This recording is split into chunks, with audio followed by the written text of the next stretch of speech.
בבקשה. תודה. I'm really disappointed in all of you. I mean, really, no travel plans for July? Ay. Not funny. There are people that are, they opened up cottages up north and down south here. And people have said that they're going to Cyprus. Anyway, so let's begin in our third type of relationship. So I want to ask you, and please, I don't just have to tell you to respond or to try to speak. Please feel free, as usual. I want you to think about two questions to open our topic tonight about friendship. And you can either choose to just think about it, both of them together, or if you'd like to actually respond. What are the most important qualities you look for in a friend? Again, what are the most important qualities you look for in a friend? And secondly, and I think I find this the more interesting of the two questions, have your notions of friendship changed as you've gotten older? I'll say that next one. Have your notions of friendship changed as you've gotten older? Anybody? Remember, these are not right or wrong answers, far from it. Trustworthy. Batya's saying trustworthy. That's a quality she looks for in a friend. Okay, she started us off. I look for loyalty. To me, the most important quality is loyalty. Okay. In addition to those two, I like a sense of humor. In addition, okay. Understanding and compassion. Okay, understanding and compassion. Do those always go together? No, not always, but sometimes. Okay. I would say non-judgmental. Okay. We're going to get back I to like that. that one. I like that one. You like I that would, one? I would say Dan. values. Similar values. Similar values. Yeah. Okay. I would say honesty. Okay. Good. Anybody else? Few of the things that you said we're going to be hitting upon in our texts. Similar Anybody else? interests. Sorry? Similar interests. Similar interests. Okay. Good. Anybody else? Okay, now my second question. Is this what you're saying now, what you would have said, I don't know, 10 years ago, 5 years ago? Why not? 30 years ago? Anybody? You know what, as if you look back to before, as a teenager, they certainly would not be the qualities that a teenager would look for. Okay. But I think as you grow older, you realize how important it is to have a friend that you can trust and that you can discuss things with, whether or not the two of you agree. Okay. Keep that in mind.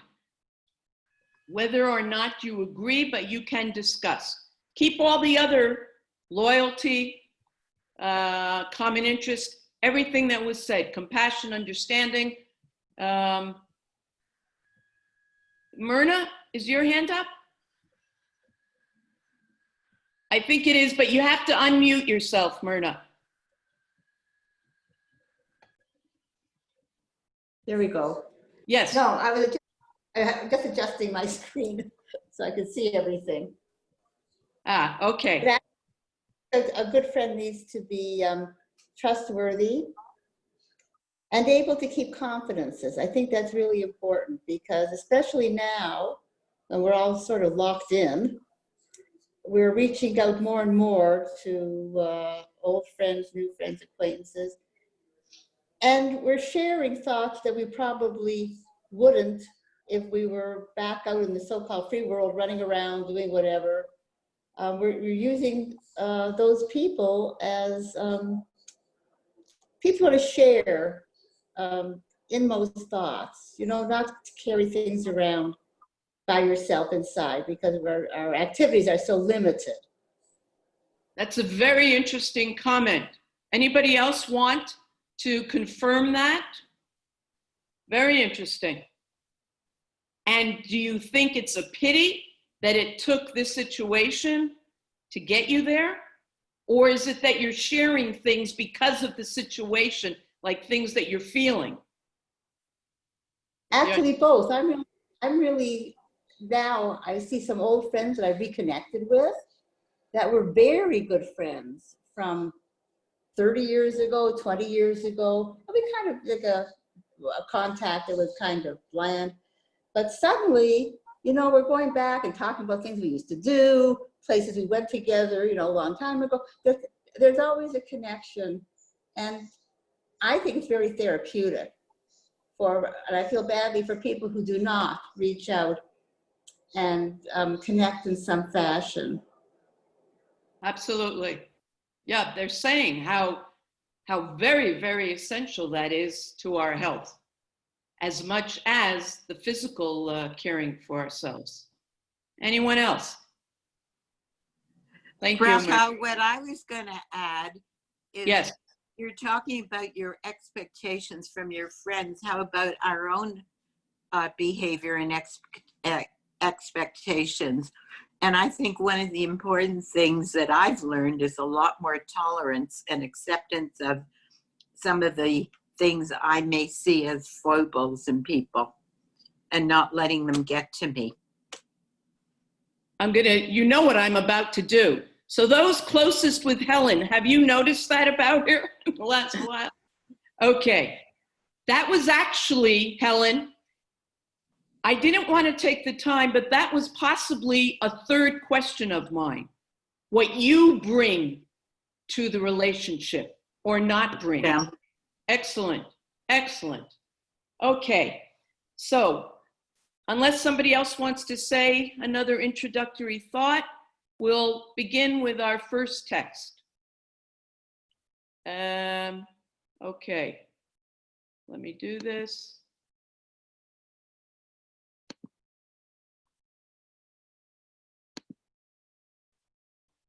Okay. Bacha? Okay, I just want to move the text because your faces are covering. Okay, here we go.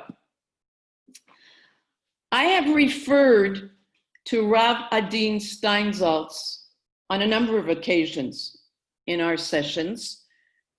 Writes beautifully. He is a Talmudic scholar.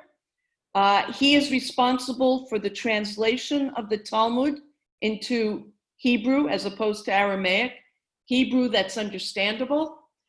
But he also writes about human reality and emotions.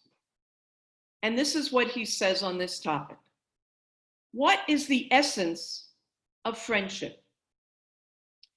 It is the voluntary sharing with another of things that are important for me, whether it is my possessions or my persona, my time or my secrets. In fact, this sharing does not always mean giving, but rather it is the will to allow somebody else to participate in something that is dear to me. That might sound as if it's automatically no, but I think there are many who don't know how to let somebody else in. He goes on, although the exchanges in friendship are not measured, friendship is mutual. Friends have to maintain a sense of equity. A parasite is not a friend. One party may be stronger, or the friends may rely on each other for different things, but there must be mutuality in the relationship. Friends have to be able to lean on each other. Everybody agree, disagree, want to comment? Again, raising your hand won't suffice because right now I'm only seeing the Stearns, Judy Weinberg's name, and Marlene Flipp's head. So if you want to, just speak up. I absolutely agree with what you just read. Okay. It's a fantastic description of friendship. It is brilliant. I agree. I would bring you nothing less than brilliant unless I wanted to criticize it. Okay, so now the obvious question. Since we are looking at Talmudic stories, is this relationship, companionship, friendship, an important relationship to Chazal, our sages? Without us looking at it right away, anybody want to make a suggestion? Do you have a sense that it would be something based on anything? That yes, friendship is essential in life according to our sages? Anybody? I would think that they would think it was important, especially since many of them would study together and share their thoughts and share their feelings and share their concerns. I agree. Anybody else?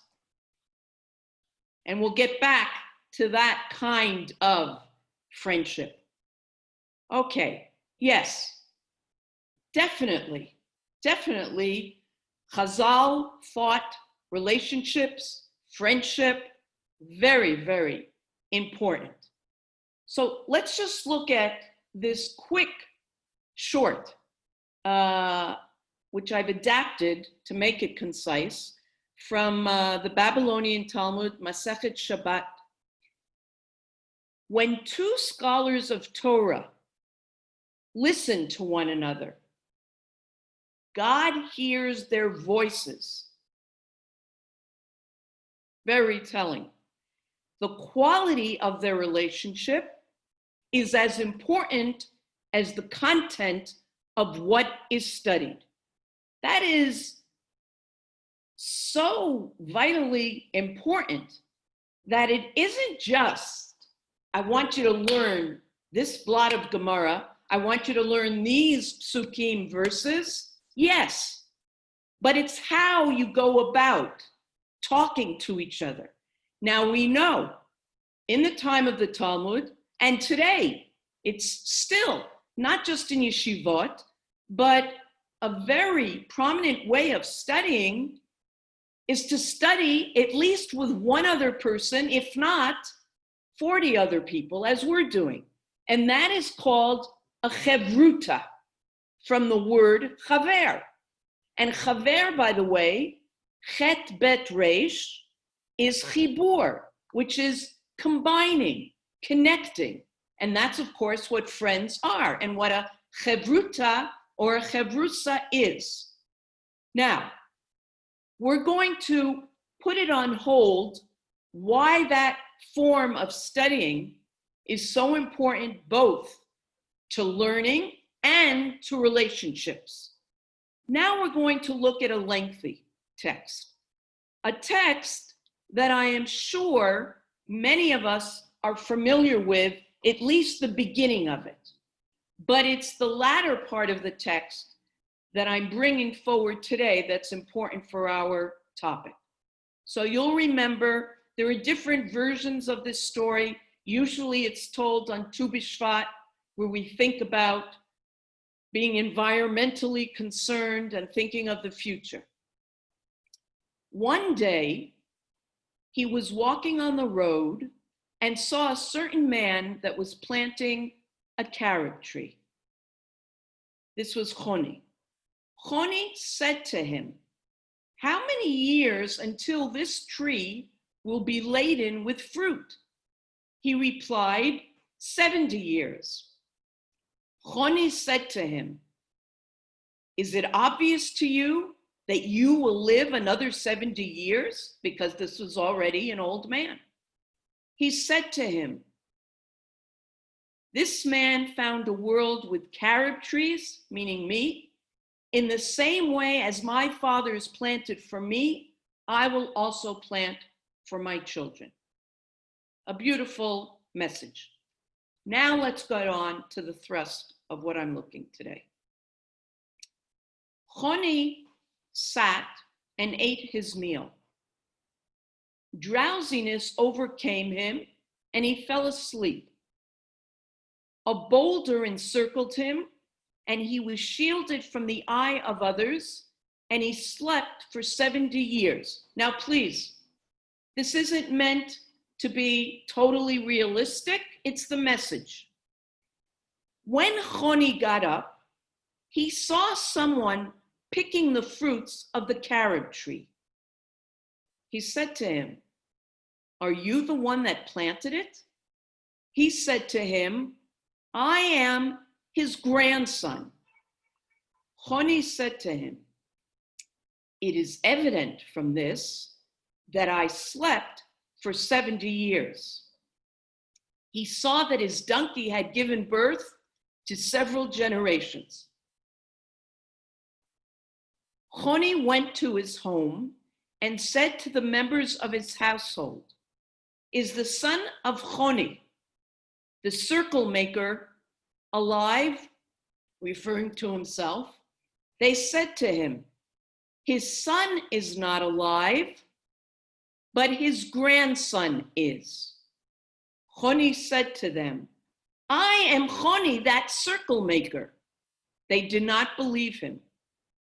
Choni then went to the Beit Midrash, the study hall, and he heard the rabbi saying, "Our discussions are as clear to us as in the years of Choni, the circle maker." Excuse me. For whenever Choni would come to the study hall, he would answer all the questions that the rabbis had. He was learned. Choni said to them, "I am he." They did not believe him, and they therefore did not accord him the honor due him. His feelings were upset, and he prayed for divine mercy and died. Said Rava, another rabbi there, "That is what is meant by the popular adage, either companionship or death, which has been passed down through the generations. Chevrusa o mitusa." Why was Choni in such despair? What do you think really bothered him here? And are you surprised? Or look at it this way, what should he have been very pleased with when he goes to the Beit Midrash? Let's limit it to that.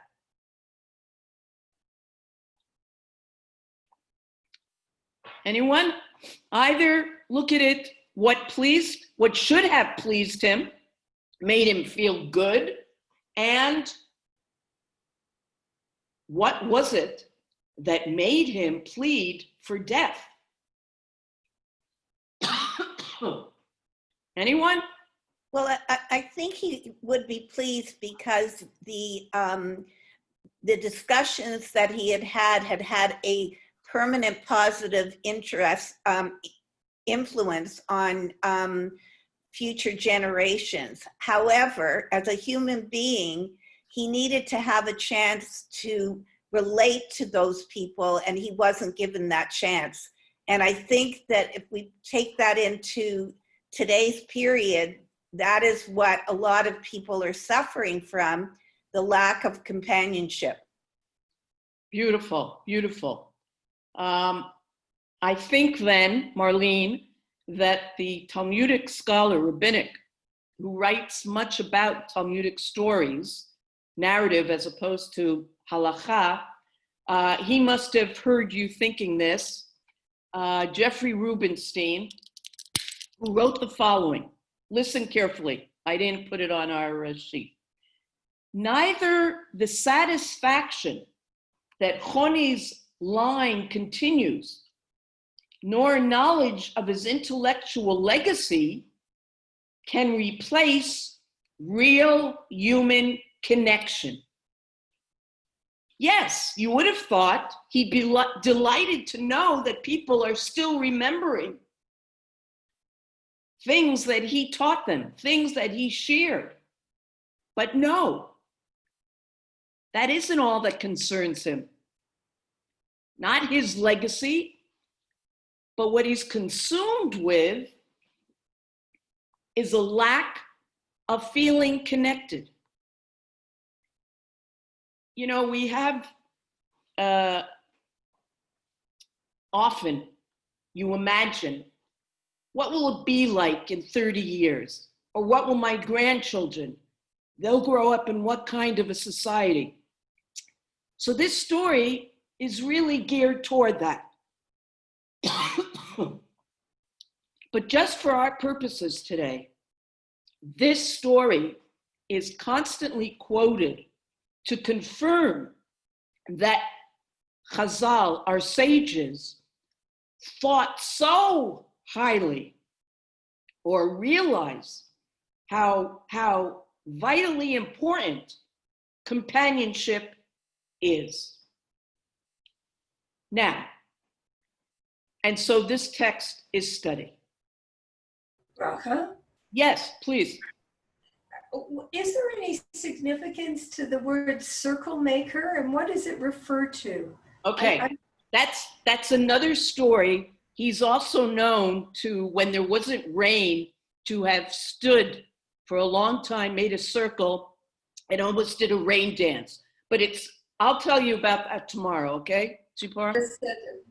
Okay, it's another story, yeah, but not important for our purposes right now.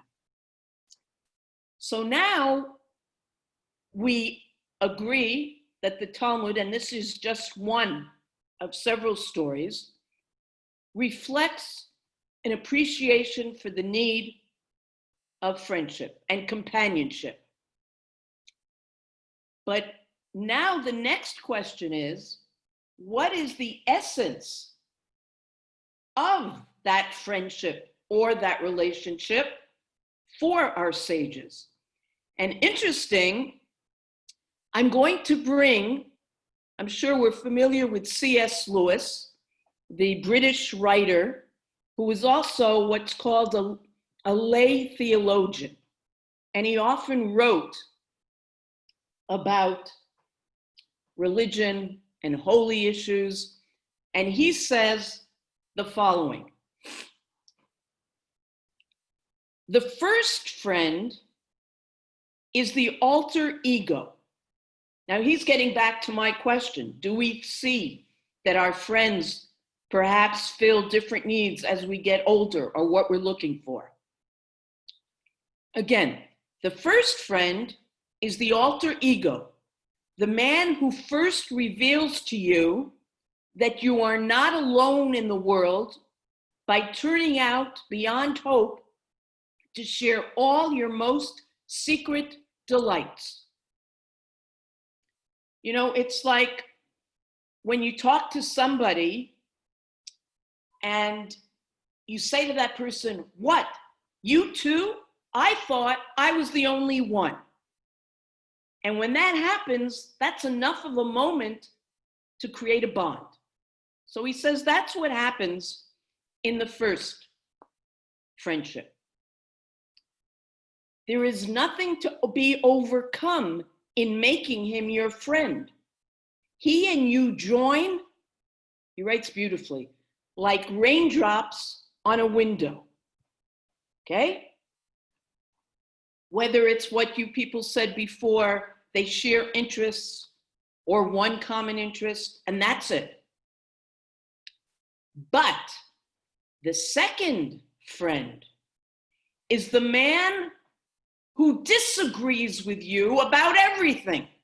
Now, I don't know that you have to be that extreme, but the key word is, and I think Marlene Axsmith had alluded to this, that you talk as long as you talk, but it doesn't mean you agree with everything. But the second friend is the man who disagrees with you about everything. He is not so much the alter ego as the anti-self. Of course, he shares your interests. Otherwise, he would not become your friend at all. But he has approached them all at a different angle. He has read all the right books, but has got the wrong thing out of everyone. When you set out to correct his heresies, you will find that he works to correct yours. Keep that in mind. And then you go at it, hammer and tongs, far into the night, night after night, or walking through the fine country that neither gives a glance to, each learning the weight of the other's punches, and often more like mutually respectful enemies than friends. Actually, though it never seems so at the time, you modify one another's thought. Out of this perpetual dogfight, a community of mind and a deep affection emerge. So, what do you think of that? Anyone? Which friend do we prefer? Is it the first type or is it the second type? Well, I'm thinking the second type would be a richer, more varied kind of relation. I mean, it's a different relationship altogether. Not necessarily a negative one, but less smooth, shall we say. Okay. I think I would prefer the former one. Depending on the type of argument, sometimes the arguments can become stressful. And, when you're trying to convince one another, there can be, some kind of a separation. It's nice to be challenged by one another, and that might be, let's say, intellectually satisfying. But I don't know if it will be emotionally satisfying. Okay. All right. This brings to mind the relationship between Hillel and Shammai from the Talmud. And we know that there were over 300 debates between them and each one's Beit Hillel, Beit Shammai, their schools. And what's interesting, halachically, we usually follow Hillel. But what's fascinating is that the Talmud doesn't, like the Shulchan Aruch, just give you the decision, but you see each part of the argument. So you see what Hillel said and you see what Shammai said. Hillel would always, before rendering the decision, would always first mention Shammai's opinion. And that was to his credit, that yes, they disagreed, but their disagreement, anybody know what their type of debating was called? If you study Pirkei Avot, machloket l'shem shamayim. They would debate for a heavenly cause, meaning they weren't looking to see who's going to win. They were sincerely looking for what they felt God wanted from us. What would be the correct decision? So they argued, and sometimes they had, as Bev said, bitter fights, but they also had children marrying each other into the family. So yes, okay. So somebody said that it would be challenging. Another is a little nervous about having that relationship. But do you have a sense, I mean, even C.S. Lewis, when he's even using the word respectful enemies, I have a sense, though, that he's saying it in a positive way. I don't think that he would say it's healthy if it gets to the point where you are, in fact, real enemies. That wouldn't be a friend. That wouldn't be a friend. Anybody else? But Bracha, if you have a good friend and you don't agree on certain fundamentals, you can agree to disagree. But the question I always have is, if you agree to disagree, because I care for you and whatever reason, and I like this and this about you, but I don't agree with you on, but it depends on the issues. Because does it depend on the issues? Because the degree, how can you be friends with somebody if it's a really, really important issue? Anybody want to take a crack at that before I do?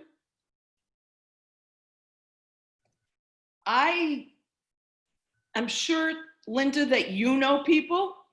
And I certainly do, especially here. Well, not just here. There were some people in Toronto also that when you talk about politics, that, you know, some of us faders are at one extreme, or I don't even want to call it an extreme. And then you have the other side. We love each other and we get together, but we, and Zipporah can confirm this, we almost have an unsaid rule that we stay away from a certain subject. Okay?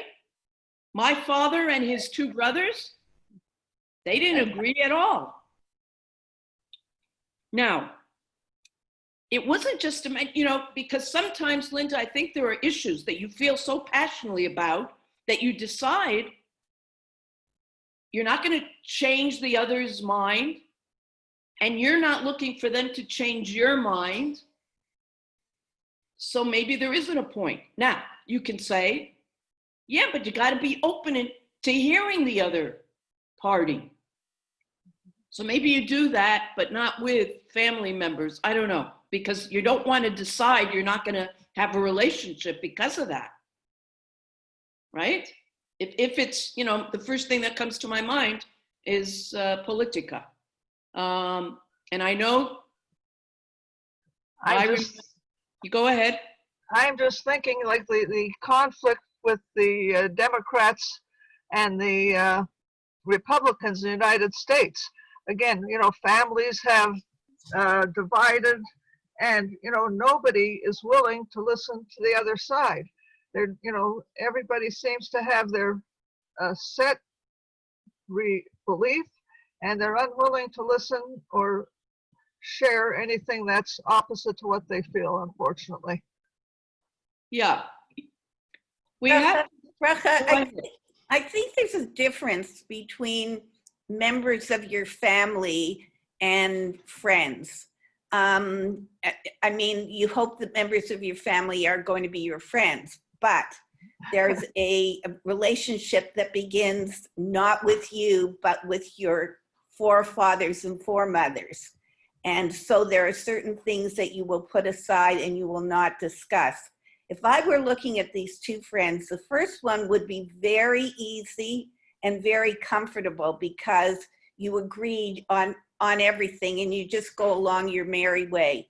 When you look at the personal growth, the second friend is probably more of a challenge, but will result on more personal growth on both sides of the friendship. Yes. I definitely agree. I think I could think of a few people that I consider close friends and that we are so different in our interests and the way we feel, even about Shabbat, religion, but there's something that bonded us, and that takes over. Yeah, and it enriches, but you got to be open. I face this here. On the one hand, Batya worked for 2 years in 2 different hospitals, and she worked closely with some Arabs, and she got to meet them as human beings with faces. And it's almost as if we could all do that, but that sounds very utopian. But you got to begin somewhere. Listening to the other, but it's very, very hard because you also know what reality is. So we're not going to get into that right now, but yes. So the first isn't easier, and why not have that kind of a friend? But the other, I think, gives us the opportunity to grow. Yeah, and that's why being friends with people that are different opens your eyes and makes you more understanding of where that person is coming from. And you might not have had that before. And so you're not judgmental. I think Helen had said. So I said to remember that. In certain cases, you're not judgmental of another person and their lifestyle. What happens though, if it's an issue, that it's not a matter of they see things that way, but absolutely that they're doing something that would easily be agreed upon that it's wrong. What do you do with that? But we won't go there right now. So I brought these 2 texts, Steinsaltz and C.S. Lewis. I think that Lewis adds on to Steinsaltz in bringing up the second friend. Steinsaltz didn't really get into that, or this notion that the friend can be different and it can be difficult, but you will grow. So actually, Rambam, Maimonides, preempted C.S. Lewis, I believe, in his commentary on this Mishnah from Pirkei Avot. Yeshua ben Prachya taught, make for yourself a teacher, and then it says, acquire for yourself a friend. In Hebrew, kneh lecha chaver, which means to buy, and judge everyone with a scale weighted in his favor. So the question is, tell me, why that strange verb, acquire, buy yourself a friend? What do you think was meant by that before we read Rambam? Well, there's a give and a take. It's a give and a take. You invest, you do for each other. Very good. So now let's see what Maimonides adds to this. Acquire for yourself a friend. Note the language of acquisition. It does not say make for yourself a friend or become friendly with others. The point is, a person must acquire someone who will love him, who will correct his deeds and all of his matters. As the saying goes, what we just read a little while ago, either friendship or death, because this is a good 8 centuries later, a little more. As the teachers have said, when you love, do not love on your own terms, but rather on the terms of your beloved. Anybody want to comment on that right away? When you love, do not love on your own terms, but rather on the terms of your beloved. Do you agree with that? Huh? Bracha, I'm asking a question because we like to think of our spouse as our friend. And that differentiation hasn't come out in anything we've talked about today. A friend that we acquire in one way or another, and our spouse who is our beloved, but also our friend, one hopes. Absolutely. Absolutely. For sure. For sure. What I'm saying is it's not clear here whether there's a differentiation between Oh. a loved one and a friend that one may. Well, Maimonides incorporated this into his discussions about marriage. But here, this specific Mishnah is talking about friends. It is not talking about marriage. If you look in Pirkei Avot, that it says, literally, acquire for yourself a friend. In other Mishnayot, it talks about the relationship with your wife. And you don't want to hear what it says in other Mishnayot tonight about the wife at this point. So there's no doubt. He is giving a commentary to friend. Now, spouse. But you said beloved. Beloved, you don't always think of people that you are close with, you're friends with, but you don't think of them as your beloved. Maybe you need new friends. I don't know. I'm sorry. No. I see that word.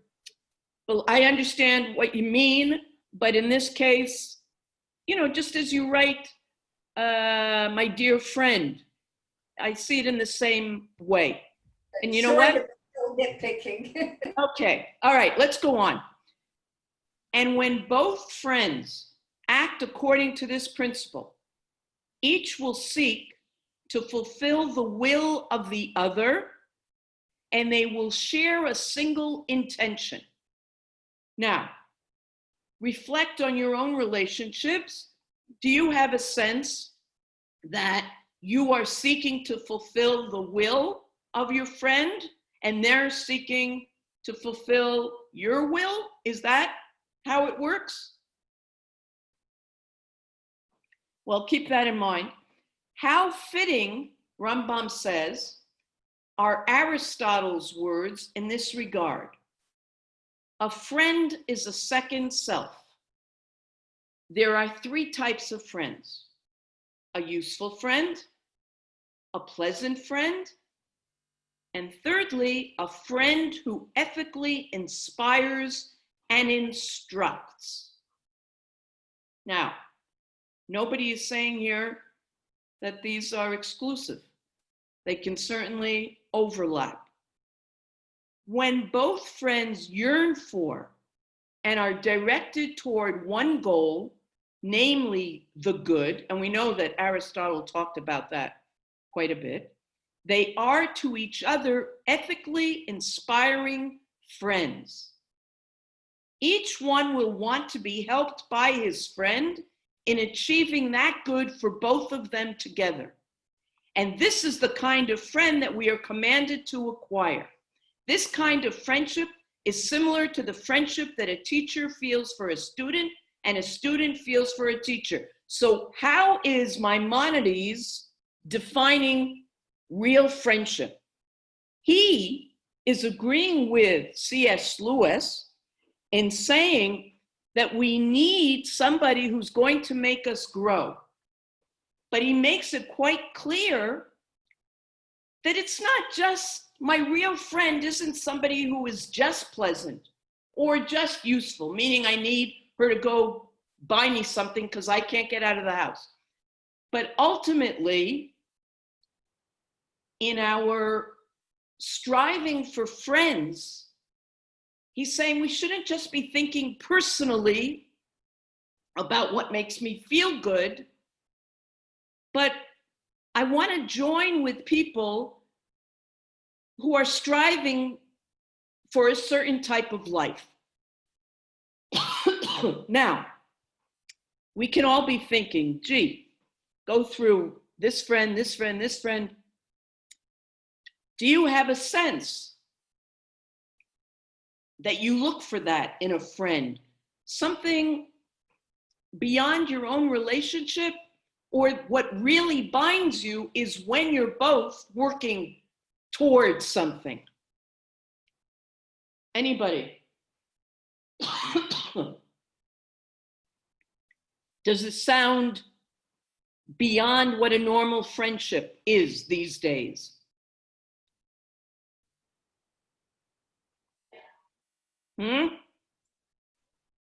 I think it sounds very, very, like usually, I'm just thinking, the way the synagogue, your synagogue, the Beth Tikva grew, it was a number of people getting together who had a mutual interest in building the congregation, and they came together and became friends. And that friendship has lasted for years. And like I think this sort of says it beautifully, because it has all three elements in it. Thank you. That is said by a non-Beth Tikvaite, Bev Birkin, a good friend though of ours. Okay, I agree. Yep.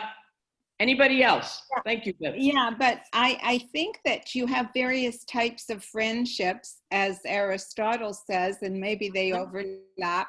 But I do think that ultimately, even if you disagree with your friends, if you're honest and you listen and you're open to their ideas, to consider them, and you hear them, then I think if that they're good people anyway, I think that's a deeper friendship. So you have various levels of friendship, but the ones that you can be honest with and know that you're not afraid, even though you disagree, are the most precious. No, I think Linda said something important. She said you might disagree, but ultimately you know that they're a good person. Just because you disagree doesn't make you or that person, because if it's not a good person, then there's an issue. Bracha, yes. I think there are categories in friendship. Yes. I sure. think there are some that you are intimate with, that you share everything. There are some that you go to for advice on certain things. There are some that you're happy to have a casual lunch or coffee break with and talk about things that are much more general. I think we all have friends who fit into different niches in our value system, not even value, in our lives, in our needs. I agree. Anyone else? Okay. I think the key to what everybody is saying is, as one of the phrases that they said just above here, when you love, do not love on your own terms, but rather on the terms of your beloved. To me, that's the key, because one of them you like to go out with, and they like to go out with. One of them you like to learn from, and they like to. So they each have different terms. Yeah. Yeah. Well put, Frida. Okay, let's turn to our final text, again from the Talmud, Baba Metzia, a very interesting tale. This is in the 3rd century, and we're going to meet Rabbi Yochanan and Reish Lakish. I'll just give you a bit of background. Reish Lakish, who we'll meet, there are different theories, but it's felt that at one time, he was also somebody who studied in the study hall, Torah, but perhaps because of economic distress, he had to go out and work. And what does he go and do? Because it was a good way in those times to make a living. He was either a bandit or a gladiator. And he was strong, so it was fitting for him to be involved with either one of those two professions. And Rabbi Yochanan was considered one of the greatest rabbis in Israel. And they are very much a part of the Jerusalem Talmud. Okay. One day, Rabbi Yochanan was swimming in the Jordan River. Reish Lakish saw him, and this is while he's a bandit, and thought he was a woman. Now, why did he think he was a woman? From afar, it's known that Yochanan was considered to be beautiful. Absolutely beautiful. Tan, and so from afar, it was easy for him to be mistaken.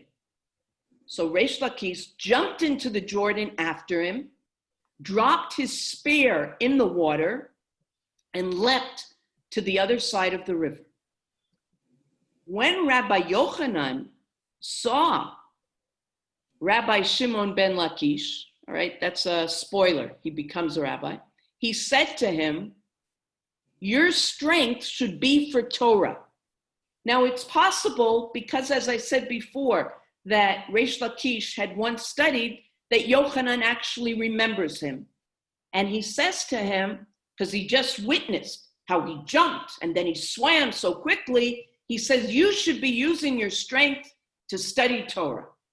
And Reish Lakish says to him, "Your beauty should be for women." Rabbi Yochanan said to him, "If you will repent, I will give you my sister, who is more beautiful than I am." That was something that would be done in those days. Reish Lakish accepted this arrangement. He tried to retrieve his possessions, but he was unable to do so. That's going to be very important. What does it mean that he tried to retrieve? As a bandit, he would have had a sword, the spear that's mentioned, but he fails to do so. Rabbi Yochanan taught him Torah and Mishnah and made him into a great man. One day, they were debating in the study house. The sword, the knife, the hunting spear, the hand sickle, the harvesting sickle, at what stage do they become impure? That is, at what stage in their production do they shift from being raw materials, which are not susceptible to impurity, to vessels that may contract impurity? Okay, it's a halakha. Let's not worry about that. And they answered, from the time they are completed. But the question is, and when are they regarded as completed?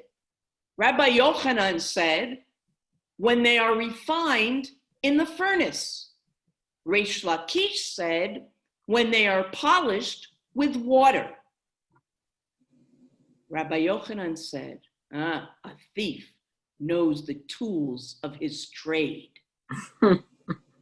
Okay? Reish Lakish said, and what good have you done for me?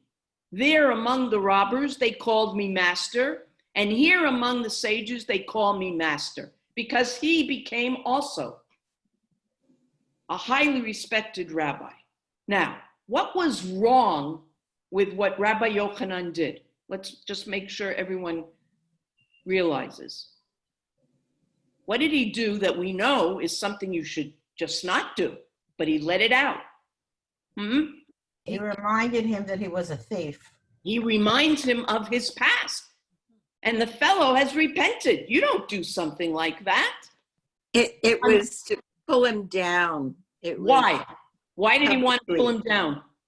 Partly maybe out of jealousy. I don't know. Okay, that's a possibility. A possibility. Going down. Rabbi Yochanan said, I have not done any good for you at all. Rabbi Yochanan's spirit grew weak, and Reish Lakish grew ill.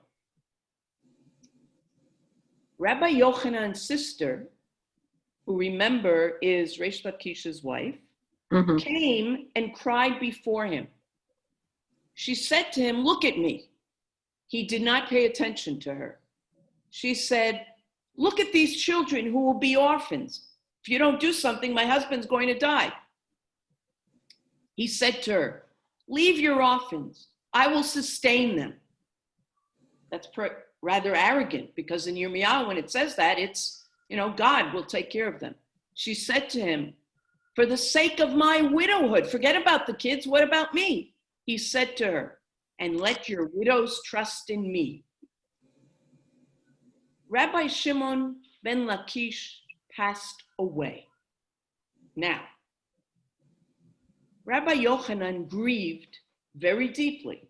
We know that can happen. He was maybe, as Helen said, jealous, maybe very upset with him, but when it comes down to it, he realizes his chaver is gone.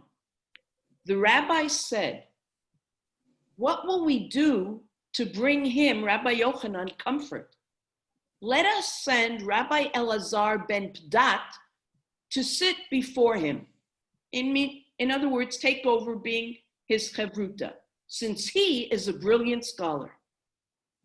They brought Rabbi Elazar ben Pdat before Rabbi Yochanan. In response to everything that Rabbi Yochanan would say, Rabbi Elazar ben Pdat would say to him, here is a text that supports you. Rabbi Yochanan said, do you think I need this? Whenever I used to say something to Reish Lakish, he would pose 24 objections, and I would give him 24 solutions. But you just say to me, here is a supporting text. Don't I already know that what I said was correct? Now that sounds arrogant, but you see what he's telling him. What I miss about Reish Lakish is the fact that we disagreed with each other. I grew because of that. Rabbi Yochanan would walk about the gates of Tiberias and cry, Reish Lakish, where are you? Until he lost his mind. And the rabbis prayed for mercy for him, and his soul came to its final rest. Wow. Now, the ending and Rabbi Yochanan's grief and missing Reish Lakish is evident. And he might have had those feelings. We know with our closest friends, we can have terrible arguments, but that doesn't mean it's over. So it's not surprising that he is grieving. It is not. But let's go back to the very beginning of the tale. When it said, and words also in the Talmud, not just the Torah, aren't put there just to take up space. When it describes the fact that Reish Lakish cannot retrieve his spare, his possessions.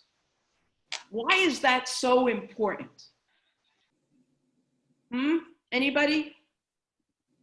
Do you think that this was a healthy relationship? But letting go of those possessions gives him an opportunity to move into a different realm, perhaps a better one. Yes, it gives him the opportunity to change and to be in the Beit Midrash, the study hall, and return to maybe his origins. But what else? Perhaps Reish Lakish, by giving everything up from his past, maybe that's a little self-betrayal. So that when we read in one of the texts about doing totally for the other, I understood what freedom meant, but not paying attention to who you are. Yes, maybe I want the life of the Beit Midrash now, but at the expense of giving everything up, perhaps if we talk about seeing the other side, maybe instead of bringing up his ugly past, Yochanan should have felt, gee, maybe there's something in the wildness of these bandits or gladiators that gives them a certain energy, and that Reish Lakish has brought that energy, so that he's recreating himself, but maybe at the expense of being true to himself. Was there a need for him to totally leave everything? Now, I'm sure it sounds like, yeah, if somebody's a bad guy today, if you're involved in being a thief or a gladiator, you would say, I don't want any part of that. But there must have been something in there that made him who he was, a positive energy. And the fact that he had to say everything up until now has been awful, that could also hurt the person. And so that maybe they weren't balanced. We're told in another section of the Talmud that while Reish Lakish was alive, and he was known to be very outspoken, that he disagreed with the president of the yeshiva and expressed that. And the Nasi became very offended, and he even wanted to put Reish Lakish in jail. So Reish Lakish ran away. The next day, the Nasi, the president, asked Yochanan to share a Dvar Torah.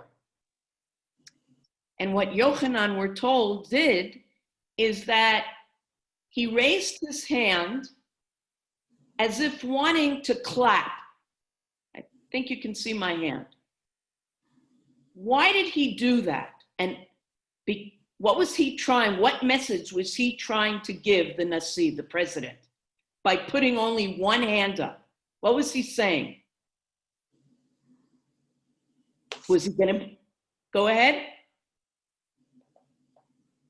Was he going to succeed in clapping if he just put up one hand? People? No. No. He's not a whole person without Reish Lakish. Absolutely.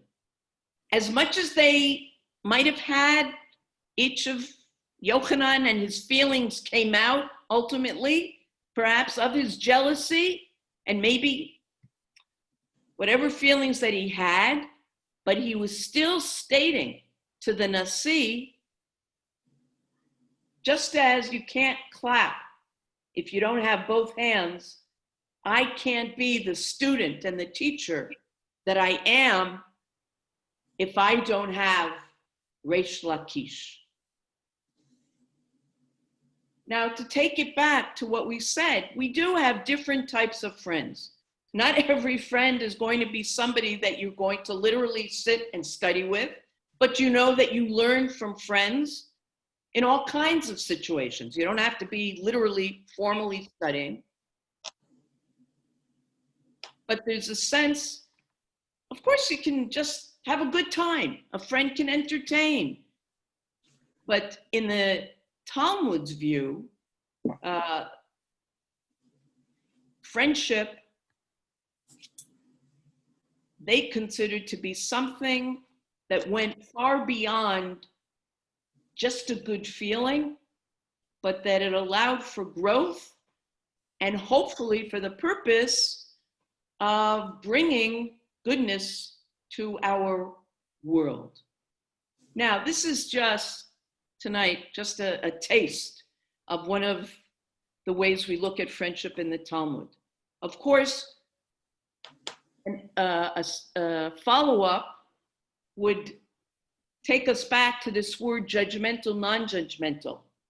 The Talmud deals in depth with tochecha, rebuke, our obligation to rebuke a friend or a relative when there's a sense that something wrong is happening. And there are many laws and discussions about that. You're put in a very difficult position when you see a friend, especially a close friend, doing something or involved in something that you just feel. And it's hard to say, don't be judgmental, because you'll claim I'm not getting involved because I'm judging them. It's because I care. I care. But you got to be very, very careful. And we've gone over time, but we lost a few minutes in the beginning. Anyway, anybody else want? Gloria. Gloria, unmute yourself. Gloria? Go ahead. They're better? Can you hear me now? Now we do. I'm still troubled. What about the sense of self-worth? Rabbi Yochanan, what he said to this man completely and utterly destroyed it. Now, there has to be a little grain of self-worth in this whole thing. And he just completely shot him down in flames. And I don't think that that was a helpful thing to do at all. Well, should I tell you that Yochanan had a very tragic life? He had 10 children, and they all died before he did. Wow. Okay. Yeah. So I don't know that I'm saying that to make you feel better that he got something. Yeah, but it goes to show also that these rabbis who are highly respected, the Talmud allows us to see them as human beings who err. There's another great story about when he goes to visit somebody who's sick. And he doesn't know how he should be. Remember I said at the beginning he was considered very handsome. Well, he shows off his virility when he goes to visit the sick person, et cetera, et cetera. It's a story I don't want to ruin because of how it evolves, but he had his weaknesses, that's for sure. Anyone else? So tell me who said the following. A friend is one that knows you as you are, understands where you have been, accepts what you have become, and still gently allows you to grow. Which great rabbi said that?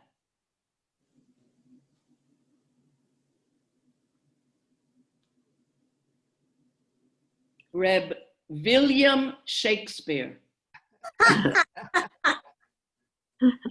Very good. Very good. Where, bro?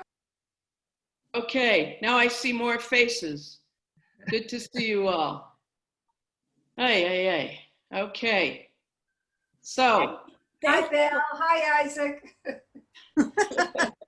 Hi. No, that's Lou. How you doing, Lou? Okay, anybody have a closing word? It's hard because I know I'm not going to see you next week, but we'll look forward in a few weeks. Okay. And Willing, stay stay well. healthy and strong, and Yashar Koach. Bracha. Yes. A lot of good lessons here, because I'm thinking of not only individual personal friends, but the community in Toronto, New York, wherever. How you can have a segment of fractions who can't sit down and dialogue, and they keep this judgmental attitude, ongoing for generations, and they're not coming together, unfortunately. And we read about them in the newspaper, and they take sides about our community and how we should be functioning, how should we deal with Israel. So there's some good lessons that you brought out here. Thank you, with your help. Okay, everyone, take care. Enjoy the rest of your day. Stay well, brother. Toda Rabbah. Thank you, Thank Bracha. you. Thank you. Adar Rabbah, it was a wonderful class. Thank you, Bracha, for All right, continuing. I won't leave you. Okay. Hi, Shirley Ann. I'm looking. Debbie. Oh, my goodness. Who?